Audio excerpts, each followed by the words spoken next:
The question is, how can you differentiate between addition and condensation polymerization? So addition polymerization is the process of repeated addition of monomer having a double or triple bond to form polymers. For example, polythene is formed by the addition polymerization of ethene. So these are basically monomers should have double or triple bond, and uh, when they combine together, they form a polymer through addition polymerization reaction.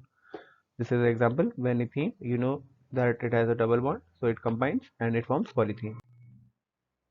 For the condensation polymerization, process of formation of polymers by repeated condensation reaction between two different monomers having bifunctionality or trifunctionality. A small molecule is eliminated like water and HCl in each condensation step. For example, 906 is a condensation polymerization of adipic acid and hexamethyl diamine. So basically, condensation polymerization is formed by repeated condensation of between two molecules, and having bifunctionality or trifunctionality means different types of functional groups are present in it. And a small molecule like water, small molecule is eliminated like water and HCl in each condensation step. So nylon 6 is a good example for it.